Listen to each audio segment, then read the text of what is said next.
Hey, I want to make this short, but I wanted to do a quick Muso Stars overview. I don't think anyone's really gone into the mechanics.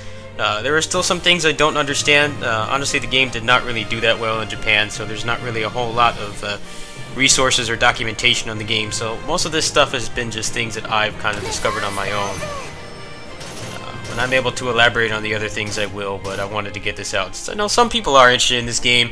I think it's an okay game. I think the worst thing about it is the roster. The roster is it's not very appealing if you're not living in Japan or you haven't played like pretty much everything that Koei, Tecmo, and Gust has put out in the last few years. If you've only played like, let's say, Muso games, you know, Tokiden, Neo, and Ninja Gaiden, then there's not really a whole lot to really appeal to you here. But if you played the other stuff, then I guess the roster's pretty good. I guess it depends on how diverse your your knowledge is on the franchises that, you know, Koei Tecmo has access to now, which is a pretty big, you know, collection at this point. You know, they have all the stuff from Tecmo, the Gust, all those games as well. So you have multiple save files in this. It works kind of like other games with New Game Plus. So you finish the game once, and you can carry over most of your stuff and play as another character, go through another route. I think the routes are basically separated by the 3 new animal characters that they added. So if you play on another character and have the same route, I'm not really sure how much it differs. I've beaten the game once. Like, say I go here and I go to load game. Skip the cutscenes. And I can choose any of these characters. So you don't have access to the full roster at any time. I hear there is like some true ending route where you have access to everybody, but I'm not exactly sure how to access that yet. But these are the characters that you can start with. And you get different unlockable characters for each one.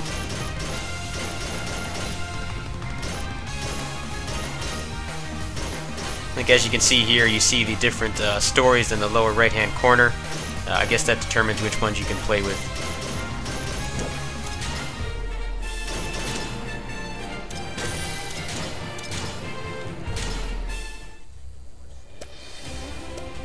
So first thing is there's this hero training if you want to learn the basics of the game. I'm not going to go through that right now. I'm going to go through it in a faster way. But you have the sanctuary, which is basically your town. You can use all your kind of customization functions here.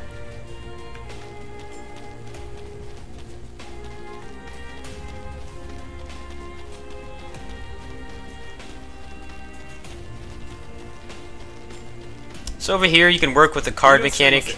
The card mechanic honestly feels like a little bit of a downgrade in terms of the customization aspect.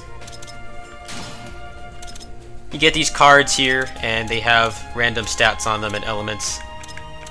I don't have any with elements right now, but that is the main customization aspect. You don't have weapons in this game, you just have cards. And if you have another card, then you can enhance it. But this one doesn't have any slots as far as I know. Let me check that really quick. Yeah, this one doesn't have any slots, so you wouldn't really want to put any time into it, or any resources. So like, here's one that has lets you break through guards with regular attacks, which is pretty good. So I'll go ahead and equip that.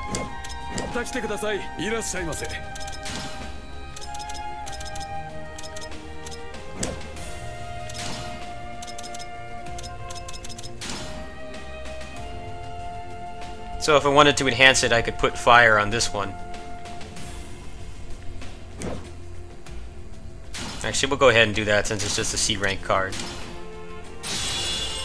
There we go. So now I have fire on it and I have Mighty Blow, which is decent. You have up to 4 slots.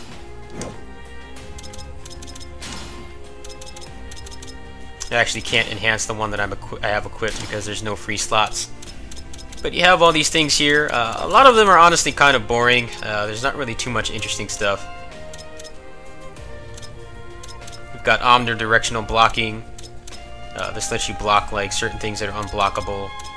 A lot of this stuff's not too great. You have these which prevent status effects, which will probably be good when you get to the end game because the status effects are pretty annoying and they happen pretty often. So you need materials to get these. It's kind of the Tokiden influence on this game. You get materials from fights, and when you clear a fight, you get materials, and you can come back here and you can put them on the cards. There doesn't seem to be a way to transfer them over, as far as I know, so ideally you don't want to waste anything too good on a low-level card, because the cards rank up from C, I believe, to S. So, for instance, I really wouldn't want to put much on this because it's a C rank card with 1 slot.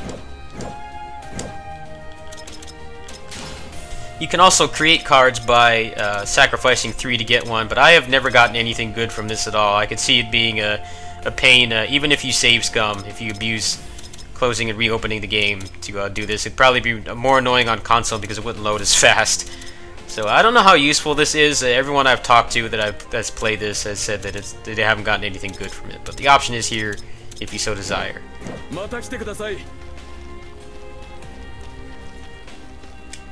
So you have a training ground over here. You can upgrade a character, I believe, up to level 10. Past that point, you can't upgrade them anymore. The movesets go up to C6, so every character has a C6, even if they wouldn't normally. So I can level up this character, for instance. You can see at level 10 you get your C5, and he doesn't seem to be able to go much hard or much higher than that. I think it's dependent on how much your most strongest character has, or your strongest character determines how much you can level up the others. So that's why I can only go up to level 12. But it does get pretty expensive. Gold is kind of hard to come by. I think it's the hardest resource to come by, aside from the cards, which require you to clear a level. But you have that option if you want to make a more, balanced roster.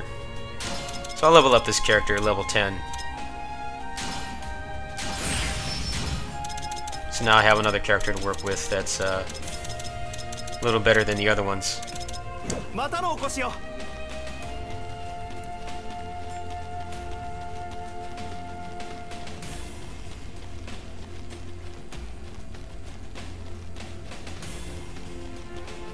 There's also the request feature. I don't know where the NPC is right now. The NPC just kind of disappeared. But you talk to them and you get requests from your other characters. And if you complete those requests, you get cards. And the cards are a higher rank than a lot of the other ones you can get, so it's actually worth doing them. They can be a bit of a grind, but it's worth it if you can manage. Ah, here we go. So here's one. Collect more than 5 hero cards with fire or ice. That could take a while. Here's one. Defeat more than 500 enemies in single battle and clear it within 5 minutes. So I should be able to do that by the time I finish this overview. So I'll go out into the map. I'll find a generic mission, one that's fast to clear, so that you guys can see how those other mechanics work.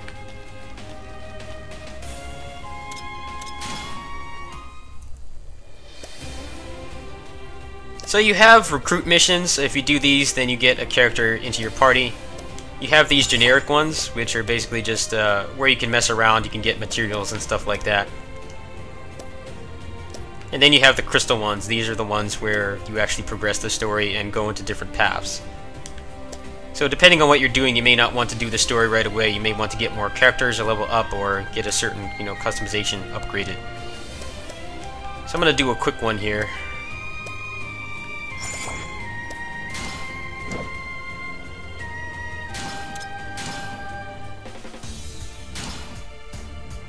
So you can have up to 5 characters in your party.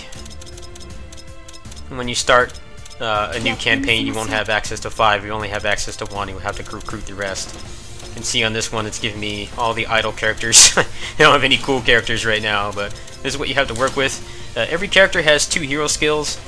They are all unique to them, so team composition is pretty important in this. However, you are limited by whatever characters it allows you to recruit. So this character has a heal, so on a higher difficulty that would probably be pretty good. And this character has a bunch of active attack skills.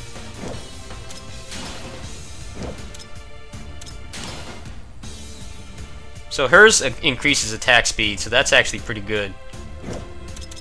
So team composition matters in this, even if you're mainly only playing as one character. Who you have in your party actually matters. simply because of the skills. So you can only equip one card, so at the beginning you're not going to have too much to work with.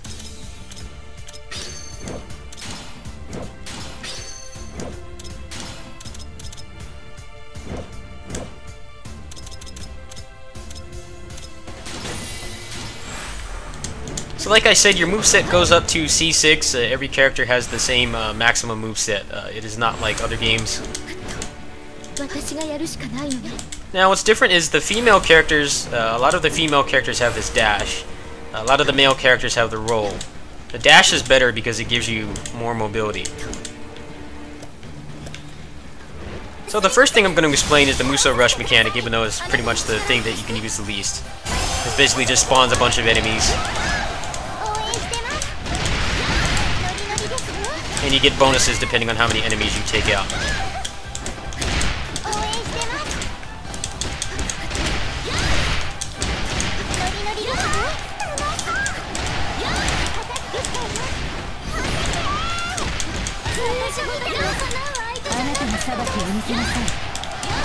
Now, it's actually really good to use this at the beginning because the only other way you can get one is 1,000 KOs or finding a star from one of the bases.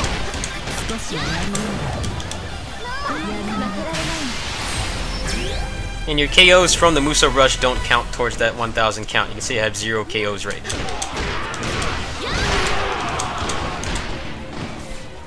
Now, when you switch characters, you do it with the D-pad. And it works just like Orochi. You come out instantly and you can chain. The character will stay out. If you look at the little thing on the left-hand side, you can see for this character, the gauge is depleting. Once it depletes, then they will go back into the passive roll. So when you use a skill, it depletes from that same cooldown. So you can either use the hero skill or tag them or switch them in.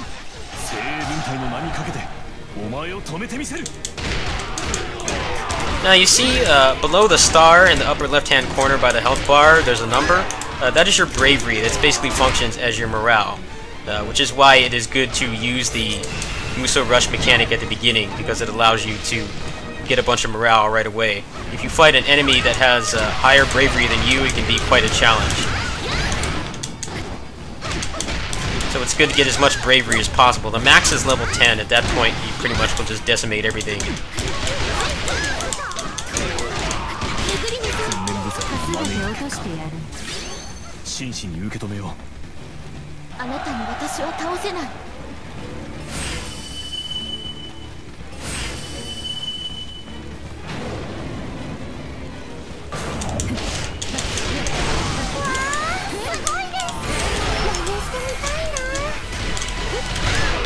So you get it for just fighting enemies and also completing objectives. Like there's a hero skill. And the enemies will do them as well, so the ice element can actually prevent them from doing their hero skills. So I think ice is actually pretty good in this game. There are some pretty annoying ones, like Oka will turn invincible for like 10 or 15 seconds. She basically like just doesn't have a hitbox at that point. So ice is a little more useful than it has been in more some of the older Musou games.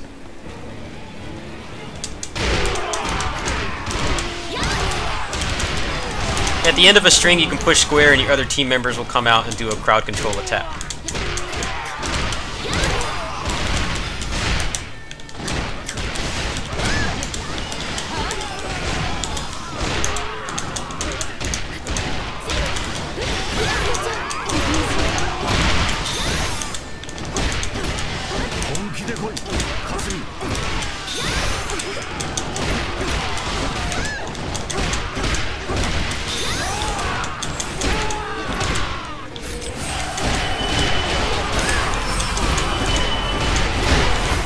You can also have all 4 characters out at once, but at that point it's kind of hard to like consistently or reliably combo anything. So I tend to only stick to 2, but depending on what you have, it may be better to just use the hero skills instead.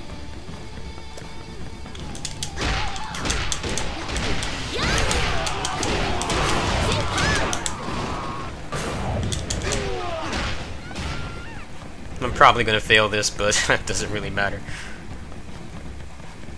What's nice is there is a checkpoint system in this game. At least in the story missions, there are checkpoints which function pretty much like any other checkpoint in other, you know, modern video games, where you just get sent back to where you were before.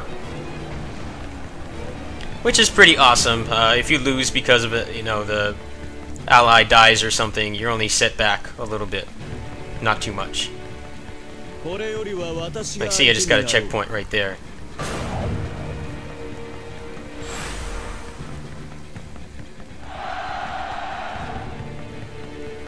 Now, sometimes the missions it gives you, you can't actually complete without a bunch of movement speed buffs, so that's kind of annoying.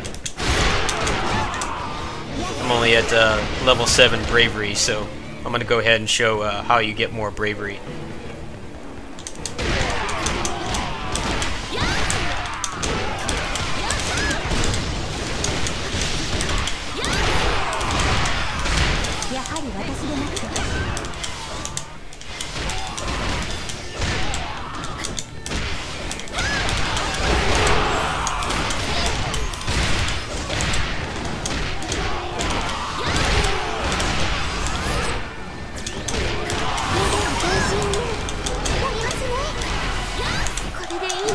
Now my bravery is 8, which means I'm a little closer to the enemy officer. Or the commander.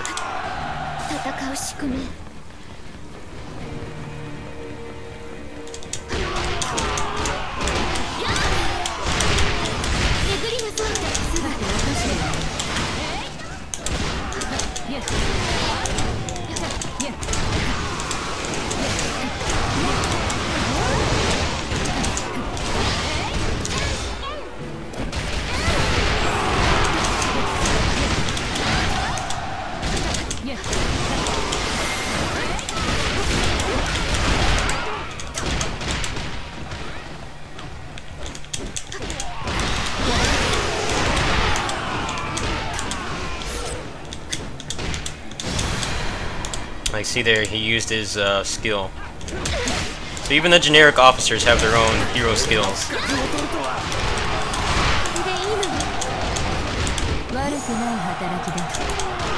I just got 1,000 KOs, so I can use the Muso Rush again. Let's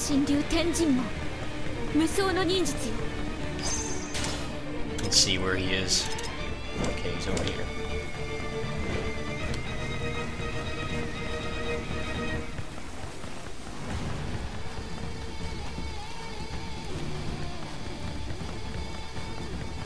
You also, obviously, you haven't seen me use a horse. You just get an automatic dash in this game. There's no horseback combat or movement at all. Which is nice. It helps with the flow of the game.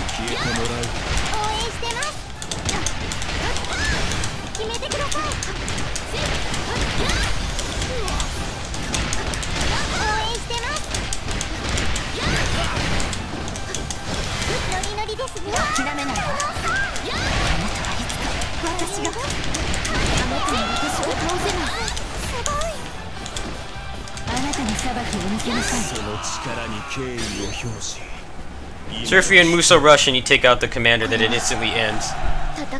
But like I said, ideally you just use it at the beginning. If you can clear out some objectives while you do that, if it requires taking out a base or a specific enemy, then it's actually better to do it at the beginning, because it will give you at least 3 to 4 morale or bravery. So that tends to be how I go about things, because at that point you're at or above the bravery level or everything else at the beginning of the map. So here's the materials. So these are used for various things. It tells you which abilities you can use with these materials, or when you have enough.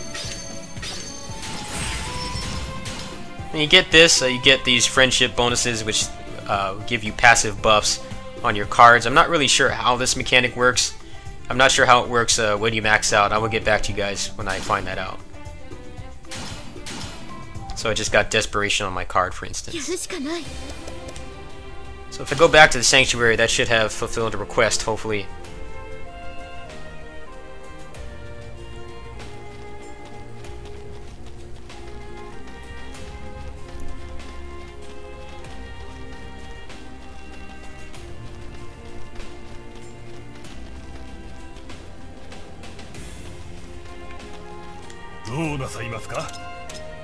Oh, it didn't.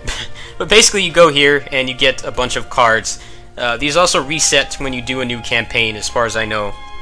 So you can get multiples of the rarer cards that way.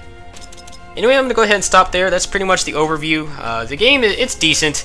I think the worst thing about it is the roster and how there's only one mode. So if you get a campaign with characters that you like playing or they have a good team composition for you, then it can be kind of annoying when you start over and you have to get everyone again.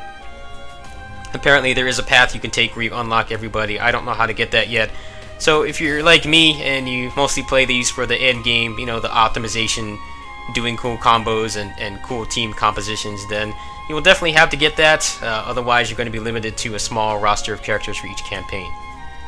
But that's the basics. When I find out more about the more advanced stuff like the card creation and the friendship gifts, I will let you guys know. Thanks for watching. Peace.